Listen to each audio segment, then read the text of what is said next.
sector or nonprofit provider, if you take out some or much of the cost of the capital necessary to build the infrastructure, right? So once you've built the towers or you run the fiber, the continuous operation of that infrastructure can be funded out of monthly bills that folks will pay, even when you account for the ability of people to pay and perhaps less affluent neighborhoods. So focusing on getting that done is going to be a part or the core metric for this scoring of this competitive grant program that is the body. We are going to ensure that we get significant new resources. That is another place I definitely need you guys' help. The governor is going to be making his budget announcement on December 15th. So, you know, we do biennial budgets in Virginia. We're coming up on the end of the first calendar year since the last one was voted on.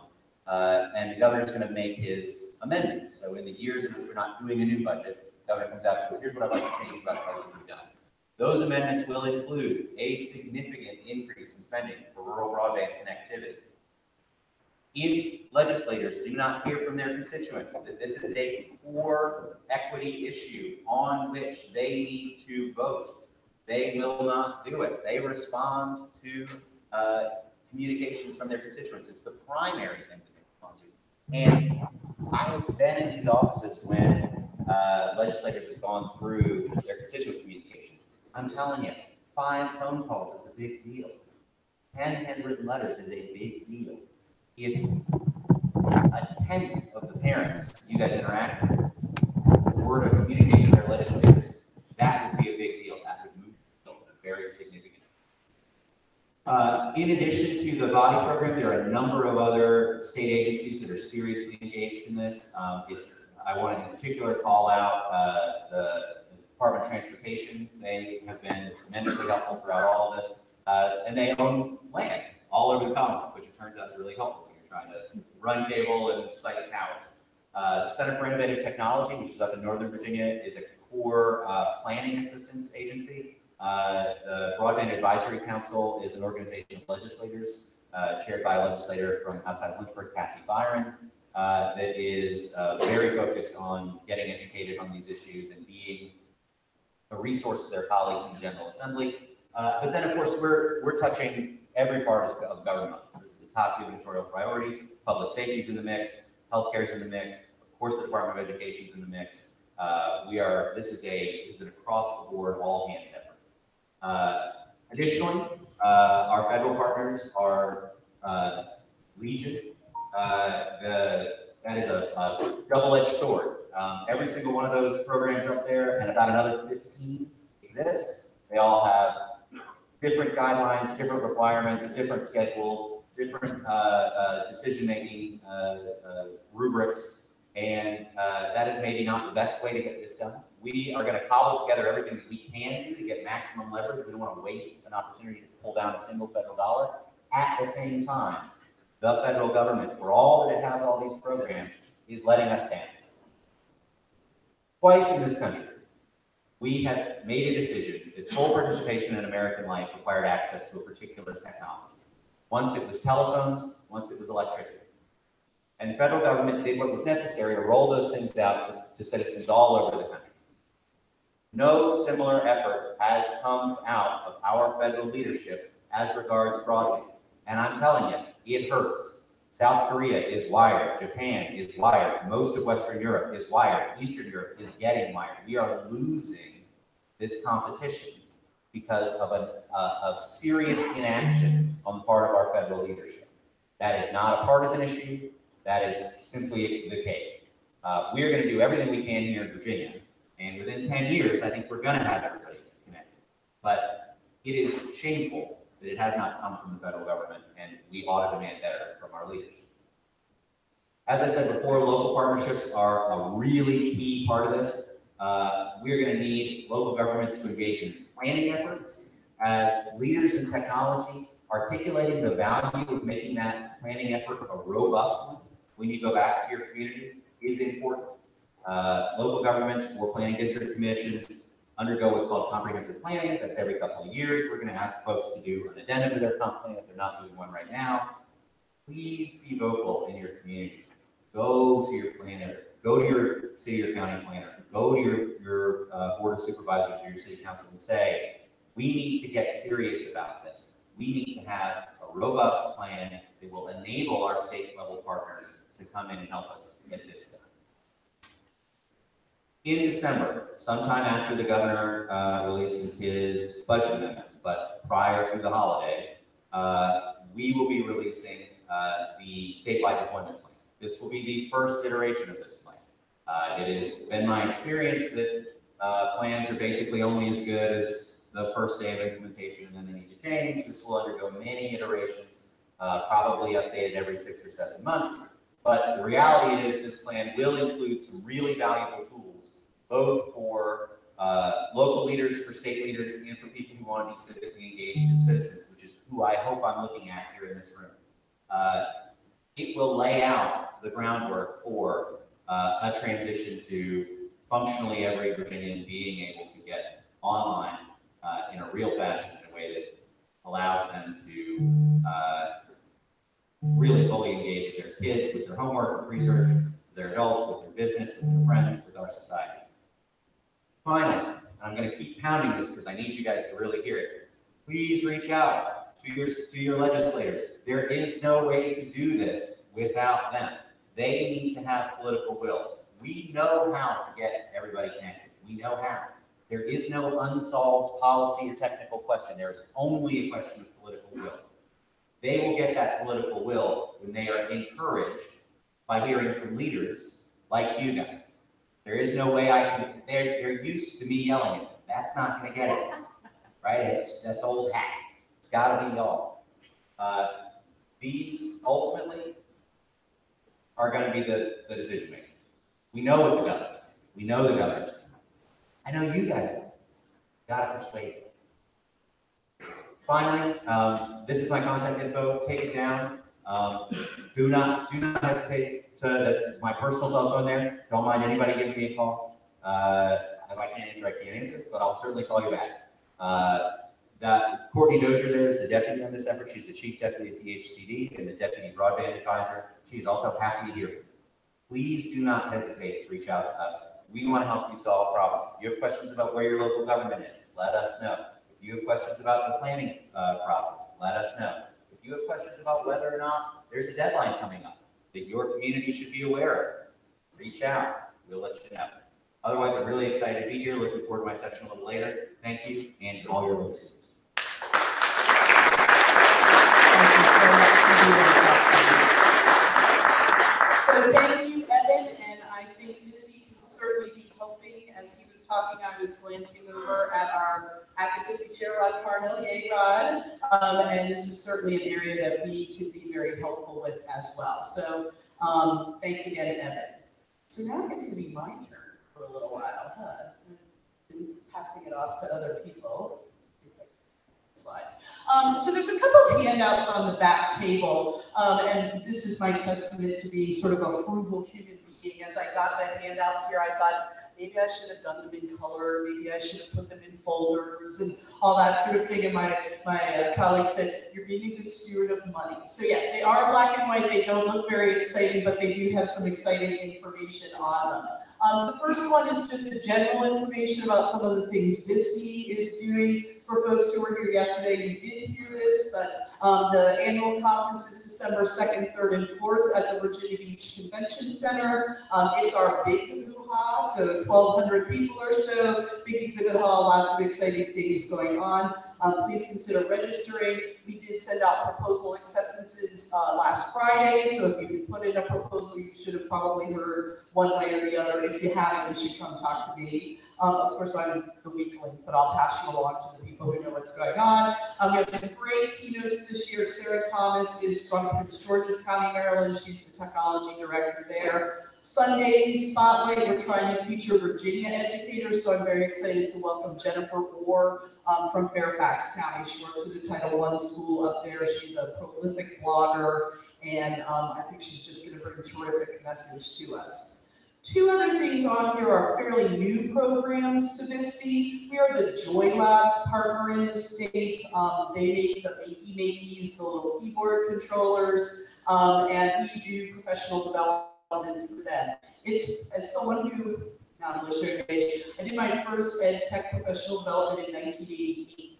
I taught a bunch of teachers how to use a free word processing program called FredWriter. Any FredWriter fans out there? There's, I see a couple of hands back there. On a computer that ran on a 5.25-inch floppy disk. I think it's time for me to retire. Anyway, now we have these great things that you can hook up to a laptop and you can play with bananas and all those sorts of things. So 5-hour professional development, it is some of the best professional development I've seen.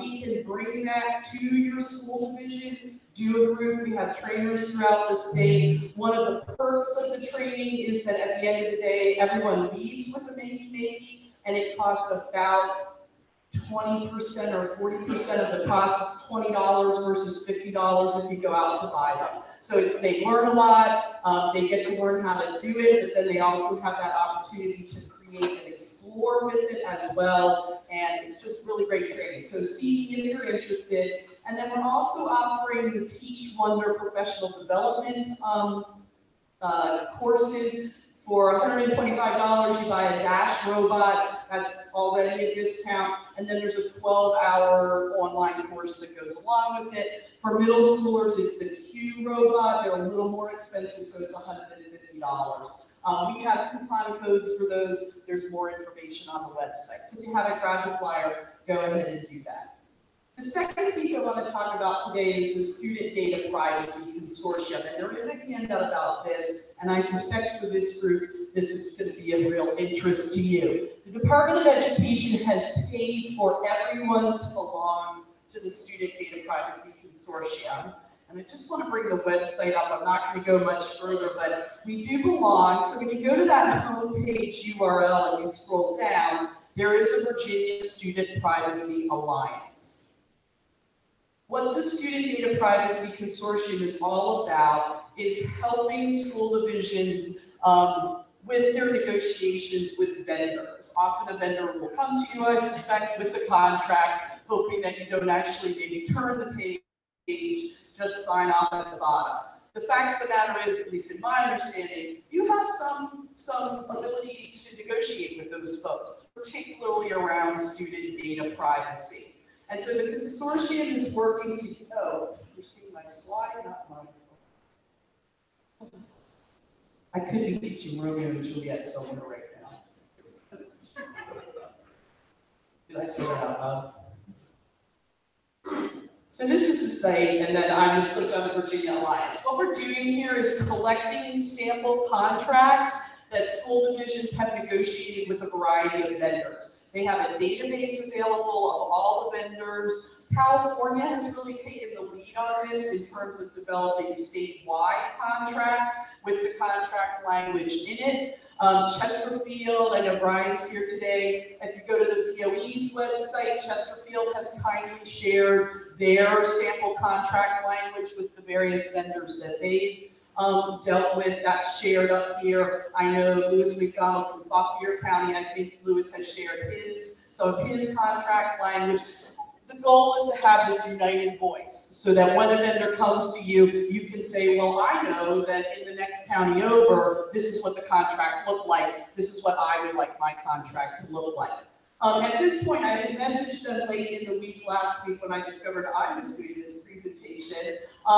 If you click that Join Us link, you'll get to Larry Fruth, who's in charge of this. But what you might want to start with is just getting in touch with me, and then I can get us in touch with Larry to see how individual school divisions can get added to the Privacy Alliance. But you do not have to pay. You belong because you are a Virginia school division. So I wanted to get that word out. I'll obviously be floating around today if you want to talk a little bit more about this, but I think it's a great opportunity, particularly maybe for some of our smaller school divisions who may not have a lawyer in the central office or who may not have the same kind of access to folks who could say yes, no, good, bad. And after yesterday's conversation about privacy and data, I think this is a topic that everyone is interested in. So it's a great resource, and you do belong. If I click here, we'll see we don't have a ton of people on. I think we've got about 7 members now. We obviously want to increase that as much as we can, so everyone has an opportunity to get to that. Grab the flyer, the URL's on there, along with a little bit more information as well. Trying to keep an eye on the time here too. So those are the two things I wanted to share. Please don't forget to put your Tuesday door prize ticket back in the bucket. Joe will give us a wave back there. Also, someone complained to me that there were no M&Ms, so there are now M&Ms. I hate to serve, so we made her run to Walmart yesterday. Hashtag VSTE if you are going to tweet, just do the easy hashtag. That sounds about right. So we're going to spend just a couple last minutes here recognizing some leaders in our state. So as I explained yesterday,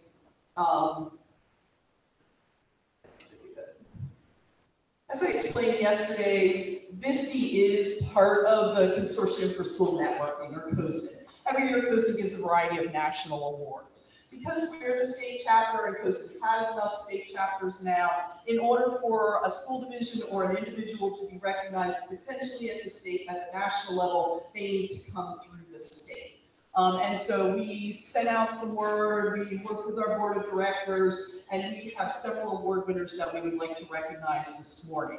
I'm going to begin with 2 awards, one for the Empowered Superintendent and one for the Team Award. So Kevin Perkins and Greg, if you all could come up, please, from Rockingham County.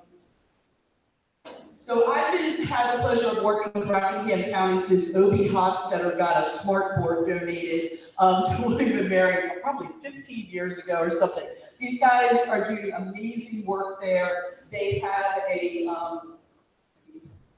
they are just getting towards the end of their 5-year initiative, I think, for rolling out Chromebooks. They've been very helpful to come and do presentations, both for students at universities, getting the word out about what they're doing. So unfortunately, this was kind of last minute. COSN announced this, and I didn't have a ton of time to kind of get things together. Dr. Scheichel's not available to visit us, to be with us today, but he has been awarded the Empowered Superintendent Award.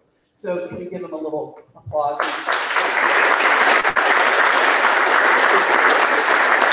And then the second award is, and I'm getting you to think about these because next year this is going to get pushed out more quickly. Your school division does have to be a member of COSN in order to be considered for the awards. That what happened in Rockingham was not one person doing things, it was indeed a team. And so we've also chosen Rockingham County to receive the team award as well. So another nice round of applause. And then I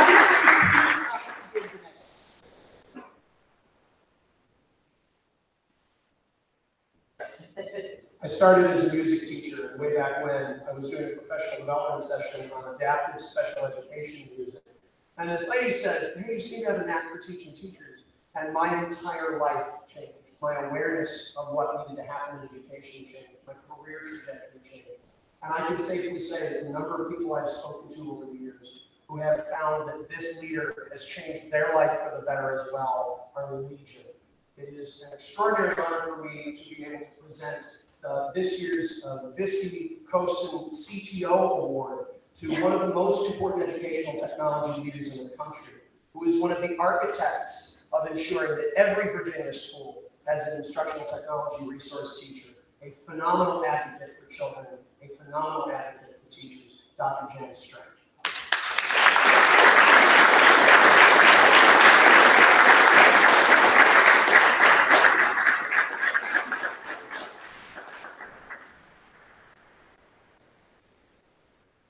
And again, thanks, Jan. I've known Jan probably longer than both of us want to admit, so.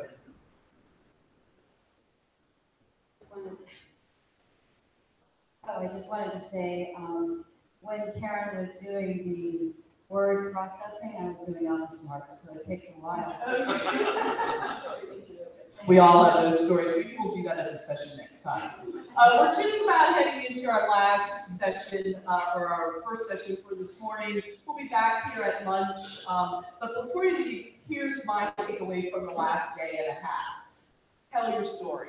Dr. Lane said it. The panel yesterday at lunch said it. You have to be the voice in your community for the good things that are going on in your school. You have to make sure that you're getting those words out there to people. One of the ways that VSTE can support that for you is offering an easy publishing platform.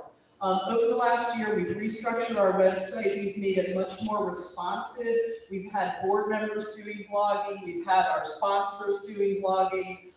We would love to have you submit 500 words about the great stuff that's going on in your middle school. It doesn't have to be long. It's not a dissertation. It doesn't have to have footnotes. A picture or a video of students would be wonderful, but it's a great opportunity to get it pushed out on our website, get it shared through the newsletter, which goes out to almost every school division in the state. So if that's something that's of interest to you, please let me know, but also do not be surprised if you get a little message from me here now that I have a little breathing room after this event's over to invite you to do that as well. But don't wait for my invitation. If there's something's really great going on in your division, come see me. We'll figure out a way to be able to publicize that. We really want to be able to help you tell the good story of what's going on in Virginia. So unless I missed anything, great. Please go forth. Your next session starts at 10 o'clock. Carry a coffee box with you if you would, please. And have a great day. I'll see you back at lunch.